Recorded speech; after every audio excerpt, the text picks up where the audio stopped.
So indeed, the VSC, as Jess already mentioned, is a collaboration between different Flemish universities. Infrastructure-wise, we provide Tier 2 clusters, which are somewhat local to the different institutions, but also Tier 1 clusters, which are shared across the whole VSC, which have a slightly different access model. And on top of that, we also recently have cloud infrastructure, and there's a separate VSC data component if you need to shuffle lots of data around across the different sites. There's one VSC account that you can use to access all of this infrastructure. So no matter whether it's cloud or Tier 2 or Tier 1 clusters, you have one VSC account, you have a shared home directory. So you find a familiar environment in each of these systems. And these systems are accessible both to academic researchers at the university, and they can use the infrastructure free of charge. So everything is centrally funded through SWO, but also research institutes and industry can get access to this. And after getting a free exploratory access, so they can basically play around and get to know the infrastructure, then they switch over to a pay what you use model. A little bit about myself. I studied at Ghent University and have got a PhD there in computer science over 10 years ago now. My PhD topic was also using machine learning techniques in the realm of computer science, but things have evolved quite a bit since then, and I will talk about this a bit. Since 2010, I'm a system administrator for the HPC team at Ghent University, and hence also for the VSC. And my main tasks involve user support, software installations, and training. As a part of that, I'm also the lead developer of the EasyBuild tool, which is a tool to facilitate the installation of scientific software on HPC systems, which can be a very complex task. So the agenda for my talk will focus on AI and GPUs. I'll talk a bit about the deep learning revolution, which Jess already hinted to, and how GPUs can be used for computational science. I'll give an overview of the current GPU resources that are available in the VSC infrastructure, and also what's coming up quite soon. Briefly talk about the different programming models that are there for GPUs and some practical guidelines and tips for using GPUs. And I'll wrap up with a specific use case, which is the AlphaFold 2 application, which has been causing quite a bit of noise in recent months. Before we do this, I want to make sure we're on the same page in terms of terminology.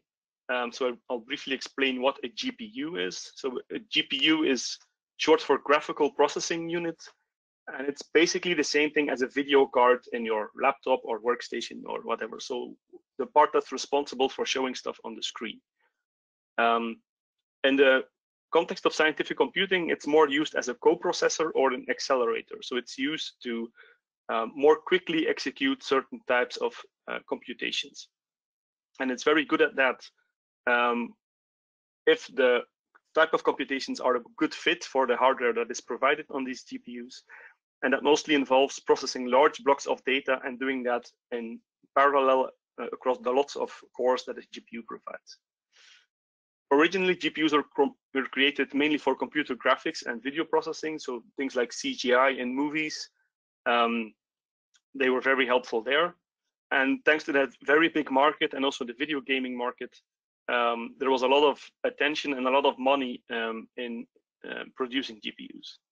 And at some point, the main company that produces GPUs, NVIDIA, realized it could also be a very powerful device for scientific computations. So when using a GPU for scientific computations, we talk about GPGPU, or general purpose computing on a GPU. And it's possible that you see very big speedups, 10 times or even 100 times faster, maybe even more, for specific calculations. Now, it doesn't mean that everything will be magically faster when running on a GPU. And sometimes they only see a 2 or 3x improvement. So that's important to keep in mind. And the recent GPUs, which I'll show some more information about, really support massively parallel computation. So things like 10,000s or several 10,000s of cores can work together on a single problem. So the deep learning revolution, which has been happening in the last decade or so, is important because when people talk about AI, they very often are actually talking about these deep learning algorithms, which are a subset of machine learning algorithms. The name deep learning comes from the deep neural networks that are used in these techniques, and they are mostly inspired by biological systems like the human brain, for example, where there's lots of neurons working together to make vision possible, to make thinking possible, and basically to make calculations possible. These type of deep learning algorithms and techniques can be used across a whole range of different AI applications, including playing games or natural language processing, so auto-translation or recognizing speech and so on. And also in bioinformatics, as I'll show an example of at the end. So how did this all start? Back in 2009, there was a paper by some deep learning or neural network experts which were playing around with deep neural networks, and they noticed that GPUs were a very good fit to get a large speed up in the performance for training these type of networks. So the GPUs back then were somewhat normal GPUs, so very close to what gamers use or to what is being used to produce images on your screen or to do CGI. But they noticed that the kind of problems that they were working with were close enough in terms of characteristics that GPUs can do a very good job with those as well. That was kind of a spark, so it raised a lot of interest for using GPUs and using deep neural networks. And shortly after, we saw actual applications in scientific research with more specific techniques like convolutional neural networks, where they were showing what they call superhuman performance in visual pattern recognition. So a computer was able to do a better job at recognizing patterns than a human ever could. And from there, it progressed. They were also being applied to other fields like bioinformatics or recognizing, or in drug research, basically. So there were contests about this, and very often these deep learning techniques came out as the best possible solution. In 2015, then the AlphaGo software product was created by Google. And this was the first time a computer was able to beat a professional human player at the game of Go. So Go is a very complex game, and for a long time, people were convinced that it would never happen that a computer could beat a human player, let alone beat a professional human player. And in 2015, this actually happened. And there's actually a movie about this. So the fact that there's a movie about it shows that it was a very big milestone in AI. After this, of course, the interest in these type of techniques exploded, and Google had an open source software package called TensorFlow, which went stable in 2017, and which already had very good support for running not only on a single GPU, but even across multiple GPUs. On the side, we also saw these type of techniques being used for maybe less scientific purposes, like the deep fake technology, which I'm sure people have heard about. So that's replacing the faces of people in video content. And there's lots of funny things happening with this, but also less funny problematic cases, like in politics, for example. People need to be very careful when they see a video that they actually know it's a real video and not something that was faked by these type of deep learning algorithms. 2018 saw the stable release of the PyTorch software package, which is kind of a competitor to TensorFlow. And also TensorFlow became one of the top 10 most popular projects on GitHub across all domains or across all types of software. So that's another nice indication of how important these type of techniques are. Gradually, when the software became available, we also saw things that go more towards actual end user applications or scientific applications. So not just the technology, but also what you can do with it. And because of that, the Turing Award, which is basically the Nobel Prize in computer science, was granted to the people who have come up with these techniques.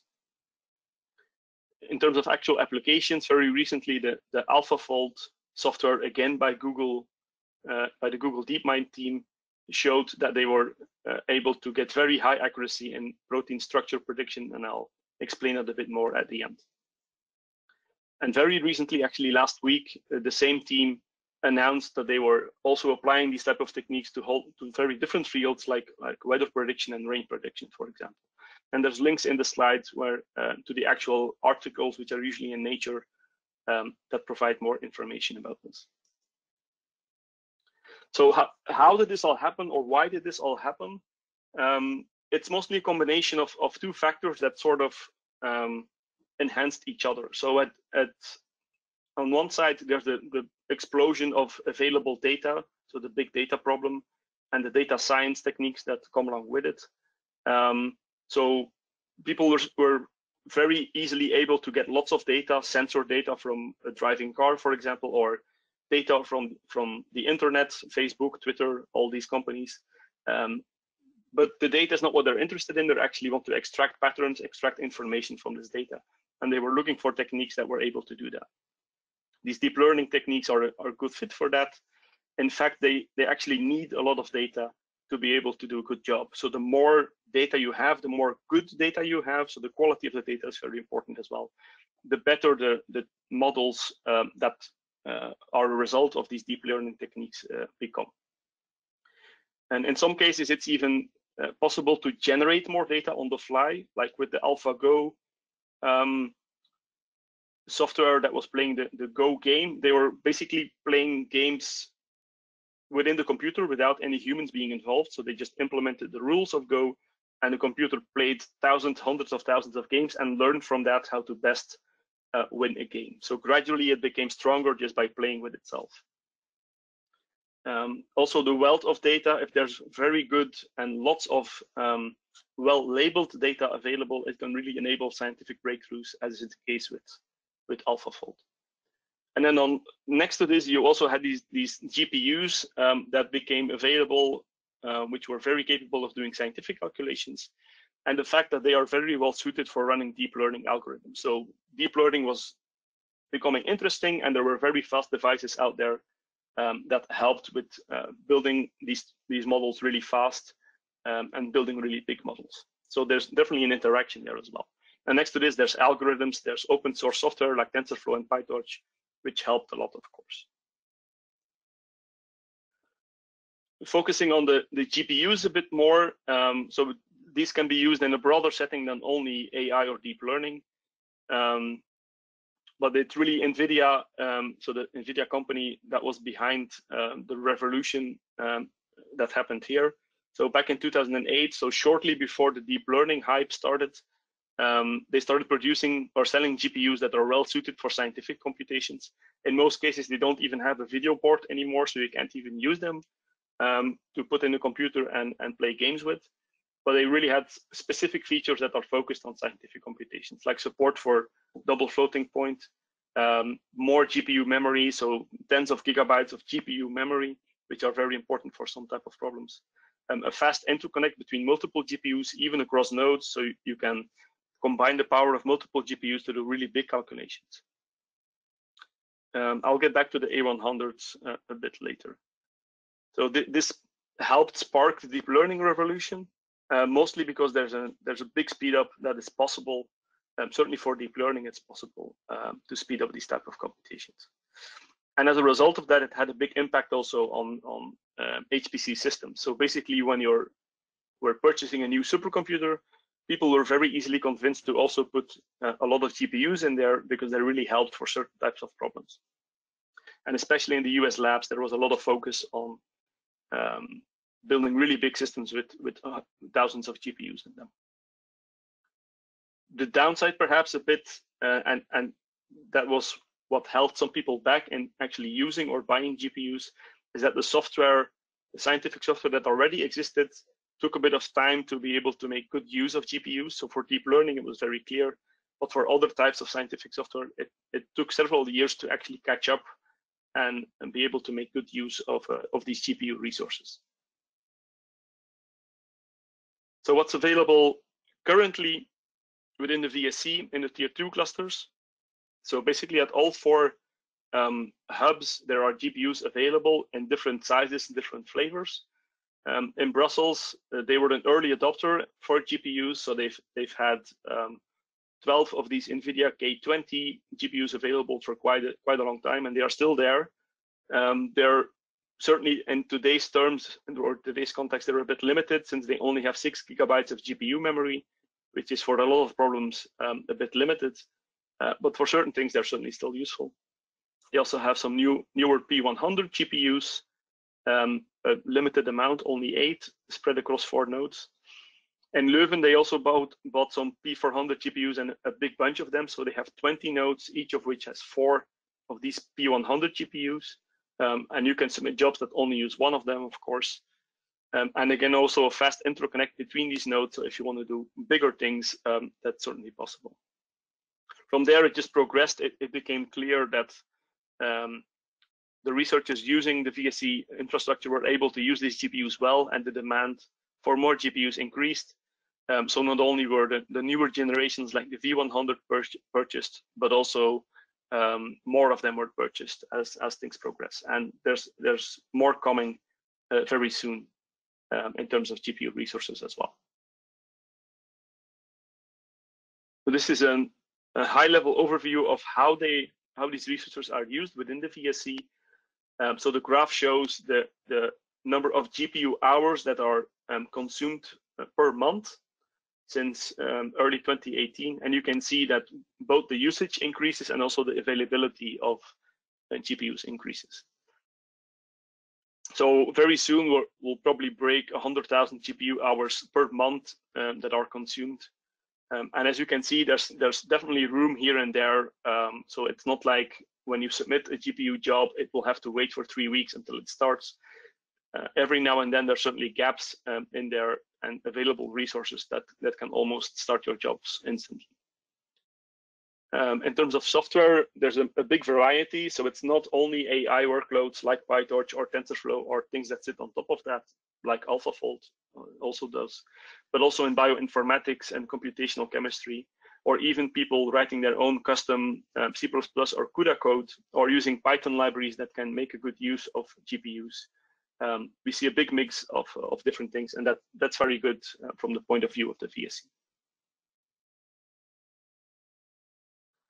Next to the compute clusters, we also have the VSC Tier-1 Cloud, where a limited amount of GPU resources are available as well.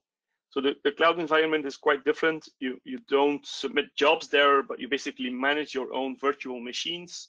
So your own little computers that you fully manage yourself. You have full access to the system. You can install additional software. Actually, you will need to install additional software because all we give you is the operating system and the virtual machines themselves, and the rest is up to you. We do help you there. So we provide some prepared VM images, even with the GPU drivers and CUDA software already installed to help you use this environment. But from a certain point on, it's up to you how to manage them. The access to the VSC Cloud is project-based, so you'll need to submit a small project proposal that is done by a certain deadline, and it will be reviewed by a review committee, and then shortly after you get an answer whether you are accepted or not. Usually, if these proposals are prepared well, it's not that difficult to get access. Within this environment, we also have support for GPUs. So you can ask for one or multiple virtual GPUs, where a virtual GPU currently is 1/4 of an NVIDIA T4 GPU. So that means one virtual GPU has 4 GB of GPU memory. That's quite limited, but this environment is not really intended for big compute jobs or lots of compute jobs. It's sort of a middle ground between the clusters and your laptop. They can definitely be useful, even though the resources here are very limited, like for visualization tasks or like for AI tasks where you already have a trained model and you just want to use the model to make additional predictions. So for that, you need a lot less resources. The current vGPU, so the quarter T4 that you get is a starting point. And if this is too limiting for you, or you just need a little bit more, we can definitely engage with you and talk about slightly changing this setup for you. So if this sounds interesting, please take a look at the documentation on the VSC website. or if you have any questions, please contact cloud@vscentrum.be. Then coming up very soon within the VSC are the new generation of NVIDIA GPUs, the A100s, which are significantly faster, have more cores, so can do bigger things in the same amount of time, and also provide more GPU memory. So I've heard from several people that this could really change how they are using GPUs for their research, because you can do a lot bigger things with them, and maybe the resources here are sufficient where older generations of GPUs are not. So both in Ghent and Brussels, we currently have an A100 GPU cluster in pilot. So that means a limited number of people are actively testing it. And very soon it will be opened up to all VSC users. And also on the new Tier-1 cluster, Hortense, which is being prepared at Ghent, there will be a significant GPU partition where we have 20 nodes each with 4 of these A100 GPUs. So that's already a big chunk of additional GPU resources. Also, the access to Tier-1 is project-based, somewhat similar to the cloud environment. And these A100 GPUs also have support for multi-instance GPU or MIG, which basically means we can split up a single GPU into multiple smaller GPUs quite easily and even dynamically. So if you don't need the full capabilities of a single A100, you can run multiple jobs quite easily on a single GPU, basically. Then beyond the VSC, there's even more stuff coming very soon. So within the LUMI project, which is a big supercomputer, a big European supercomputer, Tier 0, which is being installed in Finland, and where all Belgian researchers will also get access to. So Belgium, Flanders, Wallonia, and Brussels helped fund this project, and in return, they get lots of compute time there as well. The information on how to get access is currently a bit limited because the system isn't actually there and fully operational yet. And they're probably first going to open up the CPU partition, so the CPU only partition, before they give access to the GPU partition. Mostly because the GPUs that will be used in here are the next generation AMD GPUs, so the GPUs are actually not there yet. But of course, they're working closely with AMD in getting access to those. One thing that's very important here, these are AMD GPUs, not NVIDIA GPUs, which means if the software you are using is only able to use CUDA as a programming platform, it will not work on these GPUs. If you're using other software like TensorFlow or PyTorch, which already has support for these AMD GPUs, then you're fine. So that's something to definitely keep in mind when you're interested in getting access to this infrastructure as well. It's currently not clear yet how big this will be, but it's going to be a very big, and certainly bigger than Tier-1, amount of GPU resources. So if you have software or problems that are a good fit for this type of hardware, it's a very interesting platform to take a look at. Also here, more information will be coming soon. The links to the website and also the Belgian support contact email address is mentioned there if you have any questions. Then very briefly about programming models and software for GPUs. There's like different categories of things here. So you have the very low level stuff where you basically get a way to talk to the GPU or to write code that will run on the GPU. There's different ways of doing that. The main, maybe still the main way, is the CUDA programming model, but this really only works with NVIDIA GPUs. And there's other types of GPUs like AMD, but also Intel GPUs coming very soon. So you may want to look at some of these other paradigms like OpenCL, like OpenMP Offload, OpenACC, or the HIP environment. So keep that in mind, that's important. There's lots of options here. I'm not going to try to compare those because it's very dependent on what type of software you currently have, what type of problems you're working on, what type of GPUs you hope or want to use, and so on. There's also higher level libraries like Rapids or the different cuBLAS, cuFFT, and so on libraries provided by NVIDIA. Again, if you're in this ecosystem, you're kind of stuck to NVIDIA GPUs, so just be aware of that. There's other ones as well, like Numba and CuPy, which are Python libraries. or Cocos, which is a C++ library, which can use different types of GPUs. So if you're using one of those, you're probably okay to run both on NVIDIA and AMD and possibly others. Of course, there's lots of deep learning frameworks as well, like TensorFlow and PyTorch, which I already mentioned. But there's additional libraries like Keras, which sort of sit on top of both TensorFlow and PyTorch, or MXNet, which is, I think, more a C++ library, or things that AMD is starting to work on, like MIOpen, which are sort of trying to help people to make good use of their upcoming AMD GPUs. If you're more focused on the applications themselves, like AlphaFold or GROMACS for molecular dynamics, or some of these bioinformatics tools like Beast or Guppy, then you probably don't care too much about the underlying programming, since you're just using the application and it happens to have good support for GPUs. So usually this is quite transparent, and you just run the Python script or run the right commands.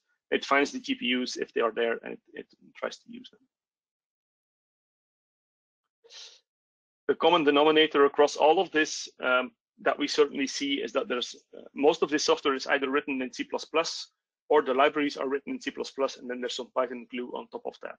So if you are looking for a programming language to learn, and you expect to be able to make good use of GPUs, these are probably the ones you should take a look at. There's lots of others, programming languages like Go or Julia or whatever is active in scientific software, usually have good support for GPUs as well. But yeah, there seems to be a lot of traction for C++ and Python in this ecosystem. Then the software installations that you can use on the VSC compute infrastructure, there's different options here. What I certainly recommend, and maybe I'm a bit biased here since I spent quite a bit of my time working on EasyBuild, is the central installations that are provided by the support teams. So through the module system, which many of you, I'm sure, are familiar with already, you can check which software is available with module avail TensorFlow, for example. You can see the different TensorFlow versions that are available, and you can very easily activate them by loading that module and start running the software. Usually these installations are provided through EasyBuild, and which means they are optimized for the specific hardware on which they will be used. That can help a lot with getting good performance. There's other options as well, like the containers that NVIDIA provides, which you can use, I think, on pretty much all VSC infrastructure using the Singularity container tool.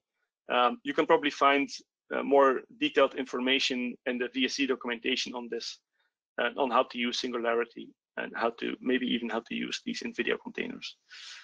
Next to what NVIDIA provides, you can also take a look at what's available publicly on the Docker Hub, for example. But there you have to be a little bit careful because it's not very clear who prepared these containers, so you don't really know what's inside of them. And it's also possible that they are not optimized at all for the hardware on which they will be run. So be a bit careful there. And Conda is another very commonly used tool, and you often see for installing TensorFlow, for example, they probably recommend you to use Conda. If you know the environment a bit, it can work really well, but on a supercomputer, it's not always a good fit because it's very aggressive in polluting your home directory, for example. And once you start using Conda, you're kind of locked out from the module system because it's very difficult to combine both. And a lot of software installations provided to Conda are also not optimized for different types of hardware. So that's in contrast to what is typically provided through central installations. So pick whatever you favor here, but keep in mind these different caveats when making a selection. Then some practical guidelines for using GPUs. The bottom line here is be careful. So don't try to blindly use GPUs and assume you're going to get 100x speed up. That's probably not going to happen. So make sure you're actually getting speed up from using a GPU compared to using only CPUs.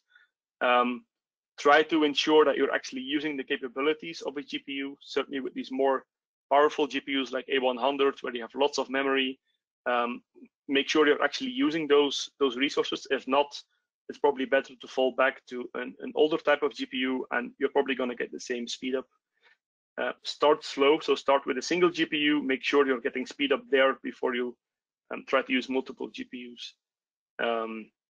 And also, and this is important for AlphaFold, which is certainly sensitive to this, try to avoid wasting GPU resources. So if you're starting a job with an application like AlphaFold, where a significant part of it is stuck to a CPU, so it's not using the GPU at all, and only some part of it is actually using the GPU, try to avoid spending 10 hours running a CPU-only thing and then 1 hour on the GPU, because that means you'll be wasting 10 hours of GPU time, and you don't want to do that.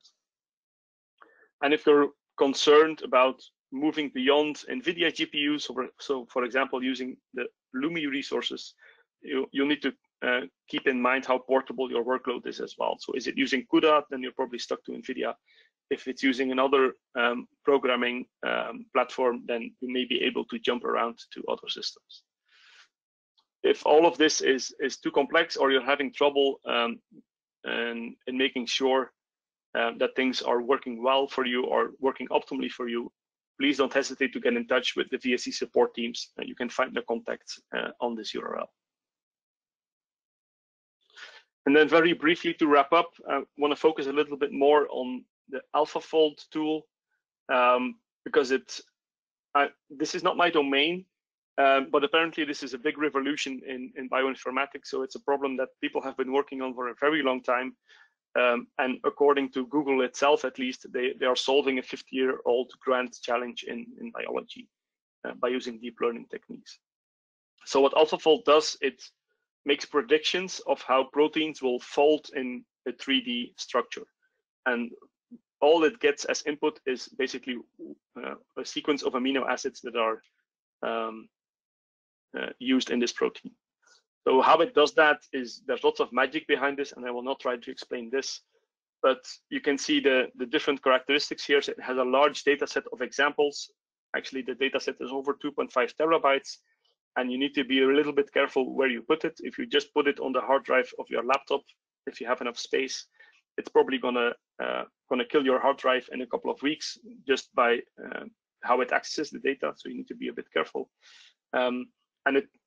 What AlphaFold does, it looks through all these examples, it finds a couple of close matches or things that are close enough to what it wants to predict. So that's the feature selection step. And then it gives that input to a deep learning algorithm that will produce the actual prediction. So they were able to get very high accuracy with this in this protein structure prediction contest, CASP14, to the point where it's basically considered a solved problem. Where if you give this this input to AlphaFold, it spits out the prediction, and you're reasonably sure that that is very close to how the protein would actually fold in the real world. Before this was available, people were spending literally weeks or months in figuring out how a single protein folds, and now you can do it in a matter of hours if you have a sufficiently capable GPU. So you get a lot of speed up. And there's a wide range of applications, but I'm not even gonna go in there. So we recently installed AlphaFold also on the VSC clusters, or it's certainly in progress on the different sites. We did this in Ghent, and we did some quick experiments on how much a GPU helps in running these AlphaFold models. So on the left, you can see that a CPU-only cluster, our most recent AMD-based cluster, takes over 12 hours to do a single prediction, while on our V100 GPU cluster or our A100 GPU cluster, which is still in pilot, you can see very big speed up. So six times speed up when using V100, or close to 10 times speed up when using a single A100 GPU. So that's a whole different ball game, and that basically means that you can get a lot more work done on a smaller amount of resources. There's lots of caveats here, so we didn't do a lot of effort to performance tune this, so there's definitely gains to be made both in CPU and GPU, but it gives a good idea of the type of speed ups you can get with a real world example.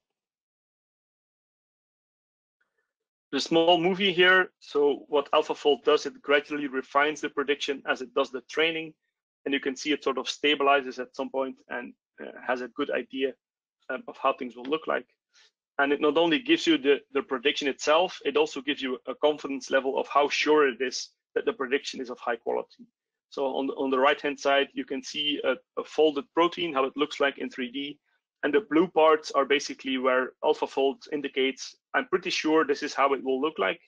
The red parts, it says, okay, maybe here I'm a little bit more off, so I'm not quite sure about these parts. And that's very valuable input for a domain scientist who looks at this and actually knows what this means.